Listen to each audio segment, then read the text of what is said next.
ಎಲ್ರಿಗೂ ನಮಸ್ಕಾರ. ಎಲ್ಲಿಂದ ಡೈರೆಕ್ಟ್ರಿಂದ ಶುರು ಮಾಡಬೇಕು? ಹೌದು ಸರ್, ಕರೆಕ್ಟ್. ಯಾಕಂದ್ರೆ ನಾವು ಹೀರೋ ಆಗ್ಬೇಕಾದ್ರೆ ಅವ್ರು ಮಾಡ್ತಿದ್ದ ಸೀರಿಯಲಲ್ಲಿ ನಮಗೆಲ್ಲ ಒಂದು ಸಣ್ಣ ಸಣ್ಣ ಪಾತ್ರ ಕೊಟ್ಟು ನಮಗೆಲ್ಲ ಎನ್ಕರೇಜ್ ಮಾಡಿದಂಥ ಒಬ್ಬ ಒಳ್ಳೆ ಮನುಷ್ಯ. ಎಲ್ಲದಕ್ಕಿಂತ ಹೆಚ್ಚಾಗಿ ನಮ್ಮಲ್ಲಿ ಯಾವಾಗಲೂ ಹೇಳ್ತಿರ್ತೀನಿ, ಇಂಡಸ್ಟ್ರಿಯಲ್ಲಿ ವಿದ್ಯಾವಂತರು ಕಡಿಮೆ ಅಂತ. ಅದರಲ್ಲಿ ವಿದ್ಯಾವಂತರ ವರ್ಗಕ್ಕೆ ಸೇರುವಂಥ ಅದ್ಭುತವಾದ ನಿರ್ದೇಶಕರು.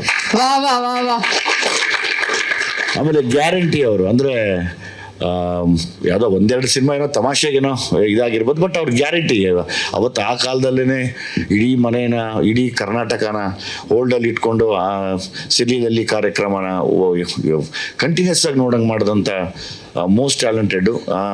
ನಿಮ್ಮ ಸಿನಿಮಾ ಯಾವಾಗಿದ್ರೂ ಫ್ಯಾಮಿಲಿ ಕಂಪ್ಲೀಟಾಗಿ ಕೂತ್ಕೊಂಡು ನೋಡುವಂಥ ಎಲ್ಲ ಥರದ ಸೈನ್ಸ್ ಈ ಸಿನಿಮಾಲಿದೆ. ಸಿದ್ಲಿಂಗುಲಿತ್ತು, ಇದರಲ್ಲೂ ಇರುತ್ತೆ. ಸೊ ಹಂಗಾಗಿ ಸುಮಾರು ಈ ಒಡಿ ಬಡಿ ಈ ಗಲಾಟೆಗಳು ಸಿನಿಮಾಗಳು ನೋಡೋ ಮಧ್ಯೆ ಒಂದು ಒಳ್ಳೆ ಅದ್ಭುತವಾದ ಸಿನಿಮಾ ಬರ್ತಾ ಇದೆ ಅಂತ ಒಂದು ಒಳ್ಳೆ ಸೂಚನೆ ಇಲ್ಲಿದೆ. ಸೊ ಹಂಗಾಗಿ ನಿಮಗೆ ಥ್ಯಾಂಕ್ಫುಲ್. ನಮ್ಮ ಯೋಗಿಗೆ ಮತ್ತೆ ಸಿದ್ಲಿಂಗು 2 ಮಾಡಿರೋದಕ್ಕೆ. ಇದನ್ನು ಕಂಟಿನ್ಯೂ ಆಗಲಿ, ಸಿದ್ಲಿಂಗು ಅನ್ನೋ ವರ್ಷನ್ನು ಮುಂದಕ್ಕೆ ಹೋಗ್ತಾ ಇರಲಿ ಸರ್. ಯಾಕಂದರೆ ನಮ್ಮಲ್ಲಿ ಸ್ಕ್ರಿಪ್ಟ್ಗಳು ಸಿಗೋದೇ ಕಷ್ಟ. ಇನ್ನೊಂದ್ಸತಿ ಮಾಡಿದ್ರೆ ಸಿದ್ಲಿಂಗು ಪಾರ್ಟ್ 3 ಅನ್ನೋ ಒಂದು ಇದನ್ನು ಕಂಟಿನ್ಯೂ ಮಾಡಿ ಅದೊಂದು ಜಾನ್ರ್ ಹಂಗೆ ಇಟ್ಕೊಂಡು ಹೋಗಲಿ ಅನ್ನೋ ನನ್ನ ಆಸೆ. ಜೊತೆಯಲ್ಲಿ ಇಲ್ಲ, ನಮ್ಮಲ್ಲಿ ಕೊರತೆ ಏನಾಗಿದೆ ಅಂದರೆ, ಕೊರತೆ ಬಹುಶಃ ಎಲ್ಲರೂ ಲೈಕ್ ಯೋಗಿ ಆಗ್ಬೋದು, ಡೈರೆಕ್ಟರ್ ಆಗ್ಬೋದು, ಇಲ್ಲಿರುವಂಥ ಎಲ್ಲ 3 ಪ್ರತಿಭೆಗಳಾಗ್ಬೋದು, ಎಲ್ಲರೂ ತುಂಬ ಒಳ್ಳೆ ನಟರು. ಅಂದರೆ ಎಲ್ಲರೂ ತುಂಬ ಮಾಗಿದ್ದೀವಿ. ಅಂದರೆ ತುಂಬ ನೊಂದು ಬೆಂದು ಮಾಗಿ ನಟನೆ ಅನ್ನೋದನ್ನು ತುಂಬ ಜೀವಿಸೋ ಶಕ್ತಿ ಇರುವಂಥ ಒಂದು ಟೈಮ್ ಈಗ ನಮಗೆ. ಎವ್ರಿಬಡಿ, ಯೋಗಿ, ಸೋನು ಆಗ್ಬೋದು, ನೀವಾಗ್ಬೋದು, ನೀವು ಎಲ್ಲರೂ ಈ ಟೈಮ್ನ ನಾವು ಖಂಡಿತವಾಗ್ಲೂ ಉಪಯೋಗಿಸ್ಕೋಬೇಕು, ತುಂಬ ಉಪಯೋಗಿಸ್ಕೋಬೇಕು. ಯಾಕಂದ್ರೆ ಈಗ ನಾವು ಎದುರ್ಕೊಂಡು ಹಿಂದೋದ್ರೆ ಅಂತೂ ಖಂಡಿತವಾಗ್ಲೂ ಮರ್ತು ಬಿಡ್ತಾರೆ ಈಗ. ಸೊ ಹಂಗಾಗಿ ಈಗ ಒಂಚೂರು ಎಲ್ಲರೂ ಸೇರಿ ಸಾಥ್ ಕೊಟ್ಟು ನಾವು ಕನ್ನಡಿಗರು ಯಾರಿಗೇನು ಕಡಿಮೆ ಇಲ್ಲ ಅಂತ ತೋರಿಸ್ಬೇಕು. ನನಗೆ ಫಾರ್ ಎಕ್ಸಾಂಪಲ್ ಇದನ್ನು ನೋಡ್ತಾ ಈಗ ನಾವು ಸುಮಾರು ಬೇರೆ ಬೇರೆ ಭಾಷೆಗಳ ಸಿನಿಮಾನ OTTಲಿ ನೋಡ್ತಾ ಇದ್ದೀವಿ. ಫಾರ್ ಎಕ್ಸಾಂಪಲ್ ಮಲಯಾಳಮಲ್ಲಿ ನೋಡ್ತೀವಿ. ನನಗೊಂದು ಆಸೆ, ಈ ಸಿನಿಮಾ ಅಷ್ಟು ದೊಡ್ಡ ಮಟ್ಟಕ್ಕಾಗಲಿ. ಯಾಕಂದರೆ ನಾವು ನೋಡುವಂಥ ಎಲ್ಲ ಸಿನಿಮಾಗಳು ನಾನು OTTಲಿ ನೋಡ್ತೀನಿ ಖಂಡಿತವಾಗ್ಲೂ. ಒಳ್ಳೊಳ್ಳೆ ಸ್ಕ್ರಿಪ್ಟು ಮಲಯಾಳಂ ಸಿನಿಮಾಗಳು ಅದ್ಭುತವಾಗಿ ಮಾಡ್ತಾ ಇದ್ದಾರೆ. ತಮಿಳಲ್ಲಿ ತುಂಬ ಅದ್ಭುತವಾಗಿ ಮಾಡ್ತಾ ಇದ್ದಾರೆ. ನನಗೇನಂತ ಅರ್ಥ ಆಗ್ತಿಲ್ಲ, ಕನ್ನಡದಲ್ಲಿ ಅದ್ಭುತವಾದ ಪ್ರತಿಭೆಗಳಿದೆ, ಅದನ್ನು ಕರೆಕ್ಟಾಗಿ ತೊಗೊಂಡೋಗಿ ನಿಲ್ಲಿಸುವಂಥ ಸ್ಟೇಜ್ ಸಿಗ್ತಾ ಇಲ್ಲ. ಅದಕ್ಕೊಂದು ಸುಮಾರು ಕಾರಣ ಇದೆ. ನಾನು ಈಗ ನಮ್ಮ ಭಾವರ ಹತ್ರ ಮಾತಾಡ್ತಾ ಇದ್ದೆ, ಈಗ ಸೀರಿಯಸ್ ಆಗಿ ಮಾತಾಡಿದೆ. ಮೊನ್ನೆ ಯೋಗಿ ಬಂದಾಗಲೂ ಸೀರಿಯಸ್ ಆಗಿ ಮಾತಾಡಿದೆ ನಾನು. ಯೋಗಿ ಹಿಂಗಲ್ಲ, ಯೋಗಿ ಇದು ಹಿಂಗೆ ಮಾಡಬೇಕಪ್ಪ ಅಂತೇಳಿ. ನಮಗೆ ಲಾಸ್ ಒಂದೇ ಸರ್, ಏನು ಅಂತ ಗೊತ್ತಿಲ್ಲ. ಅದೊಂದು ನಮ್ಮ ಇಡೀ ಚಿತ್ರರಂಗಕ್ಕೆ, ಅದೊಂದು ಕನ್ನಡ ಚಿತ್ರರಂಗಕ್ಕೆ ಮಾತ್ರ ಒಂದು ಶಾಪದ ಥರ ಕಾಣ್ತಾ ಇದೆ. ಅದನ್ನು ಒಂಚೂರು ನಾವೆಲ್ಲ ಕೂತು ನಿಂತು ಮಾತಾಡಿ ಮುಂದುವರೆದ್ರೆ ಖಂಡಿತವಾಗ್ಲೂ ದೊಡ್ಡ ಮಟ್ಟಕ್ಕಾಗತ್ತೆ. ಬಿಕಾಸ್ ಎಲ್ಲರೂ ಹೈಲಿ ಟ್ಯಾಲೆಂಟೆಡ್ಸ್ ಇದ್ದೀವಿ, ತುಂಬ ಒಳ್ಳೆ. ನನಗೆ ಯೋಗಿ, ನನಗೆ ಆ್ಯಸ್ ಅನ್ ಆ್ಯಕ್ಟರ್ ನಾನೇ ಫ್ಯಾನ್. ಅವನಿಗೆ ಒಂದು ಭಯ ಇಲ್ಲದೆ ನಿಂತ್ಕೋತಾನೆ, ಅವನು ಭಯ ಇಲ್ದಿರ ನಿಲ್ತಾನೆ. ಆ ಭಯ ಇಲ್ದಿರ ನಿಲ್ಲದೆ ಅದು ತುಂಬ ದೊಡ್ಡ ಶಕ್ತಿ. ಅದು ತುಂಬ ಕಷ್ಟ, ಅದು ಎಲ್ರಿಗೂ ಬರೋಲ್ಲ. ಒಂದು ಸೆಕೆಂಡ್ ಫ್ರೇಮ್ ಇದೆಯಾ ಅಂತ ಈಗ ನೋಡ್ಬಿಡ್ತೀವಿ. ಇಲ್ಲ, ಅದನ್ನ ಮೀರಿ ನಿಲ್ತಾನಲ್ಲ, ಅದೊಂದು ದೊಡ್ಡ ಕೆಪಾಸಿಟಿ ಅದು. ನಾನು ಯಾವಾಗಲೂ ನೋಡಿದಾಗ ನನಗೊಂದು ಬೇಜಾರು ಅದೇನೆ.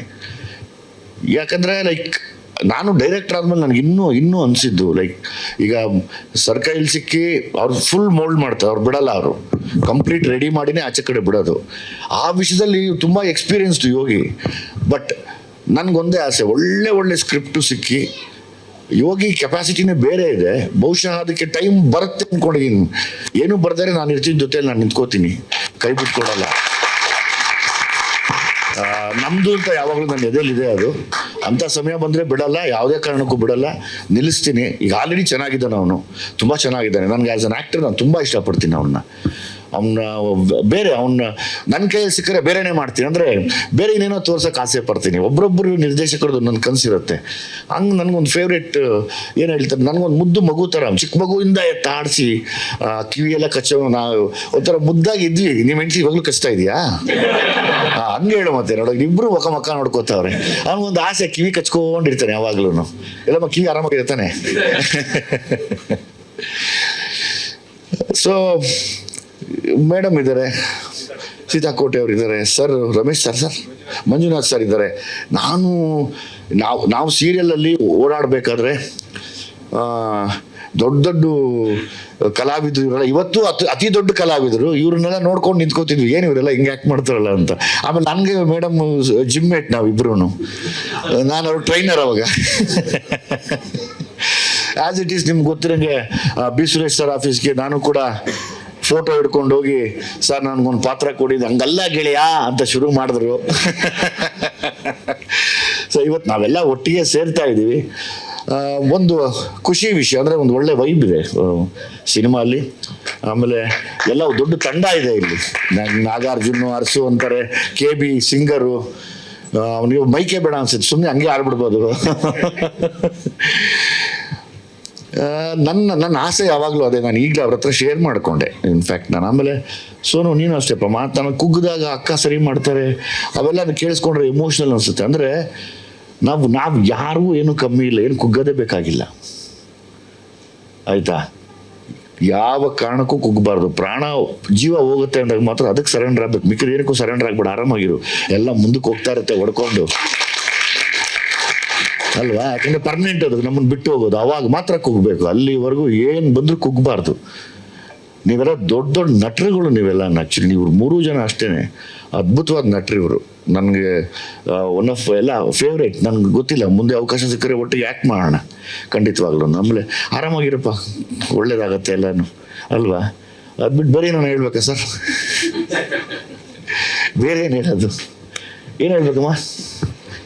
ಏನಾದ್ರು ಹೇಳಿ ಸರ್, ಕೇಳ್ತಾ ಇರ್ಬೇಕು ಅನ್ಸುತ್ತೆ, ನಿಮ್ಗೆಲ್ಲ ಕೇಳ್ತಾ ಇರ್ಬೇಕು ಅನ್ಸುತ್ತೆ ತಾನೆ? ನನ್ಗೂ ಕೂಡ. ನೀವ್ ಹೇಳಿ ಸರ್, ನಾವು ಸುಮ್ಮನೆ ಅದಕ್ಕೆ ನಾನು ಅಲ್ಲಿ ಹೋಗ್ಬಿಟ್ಟೆ. ನೀವು ಮಾತಾಡಿ, ಭಾನುವಾರ ಬರೀ ಇವತ್ತು. ಇನ್ನೊಂದ್ 2 ನಿಮಿಷ ಊಟಕ್ಕೆ ನಾವು ಬರ್ತೀವಿ ಸರ್. ಇನ್ನೊಂದ್ 2 ನಿಮಿಷ ಪ್ಲೀಸ್. ಆಯ್ತು, ಏನಪ್ಪಾ ಇನ್ನೊಂದು ಸಾಕಮ್ಮ, ಇನ್ನೇನ್ ಮಾತಾಡೋದು ಅಷ್ಟೇ. ನೀವು ಸರ್ ನಾನು ಒಂದೇ ಗ್ಲಾಸಲ್ಲಿ ಕಾಫಿ ಕುಡ್ದಿದ್ದೀವಿ 15 years ಬ್ಯಾಕ್. ಅವಾಗಿನ ದುನಿಯಾ ಆ ಟೈಮಲ್ಲಿ ಸುವರ್ಣದಲ್ಲಿ ಆಂಕರಿಂಗ್ ಮಾಡ್ತಾ ಇದ್ದೆ. ಅವಾಗಿನ ವ್ಯಕ್ತಿಗೂ ಇವತ್ತಿಗೂ ಏನೂ ಡಿಫ್ರೆನ್ಸ್ ಇಲ್ಲ. ನಾನು ಅದಕ್ಕೇನೆ ಇವತ್ತು 15 ವರ್ಷದ ಹಳೆ ಫೋಟೋ ತೆಗ್ದಿಟ್ಕೊಂಡು ಬಂದೆ. ಸರ್ ನೋಡಿ, ವ್ಯಾಲೆಂಟೈನ್ಸ್ ಡೇ ಟೈಮಲ್ಲೇ ಈ ಕಾರ್ಯಕ್ರಮ ಆಗಿದ್ದು. ಸೊ ಇವಾಗ ವ್ಯಾಲೆಂಟೈನ್ಸ್ ಡೇ ಬರ್ತಾ ಇದೆ. ಸರ್ ಯಾಕಮ್ಮ ಒಂದೇ ಕಪ್ಪಲ್ಲಿ ಕಾಫಿ ಕುಡಿಯಲ್ ಬಂದ್ರು? ಇಲ್ಲ ಸರ್, ನೀವು ಹೀರೋ ನಮ್ಗೆ ಕೊಡ್ತಾ ಇದ್ದೀರಲ್ಲ ಚಾನ್ಸ್ ಅಂತ ಒಂದೇ ಕಪ್ಪಲ್ಲಿ 4 ಜನ ಕಾಫಿ ಕುಡ್ತಿದೀವಿ. ಅಷ್ಟೇ ಸರಳತೆ ಇವತ್ತಿಗೂ ಕೂಡ. ನಂಗಂತೂ ಬಹಳ ಖುಷಿ ಆಯ್ತು ಸರ್. ಅದಕ್ಕೆ ನಿಮ್ಮ ಮಾತಿನ ಕೇಳ್ಬೇಕು ಅನ್ಸ್ತಾರೆ. Thank you. ಇನ್ನೇನಿದೆ, ಬದುಕಷ್ಟೇ ಅಲ್ವಾ? ಕೆಲಸ ಇನ್ನೇನು ಹೇಳ್ಬೇಕು ಹೋಗಿ? ನಿಮ್ಮೆಲ್ಲರ ಜೊತೆ ನಿಂತ್ಕೊಂಡು ಫೋಟೋ ತೆಗಿಸ್ಕೋಬೇಕಷ್ಟೇ. ಒಂದು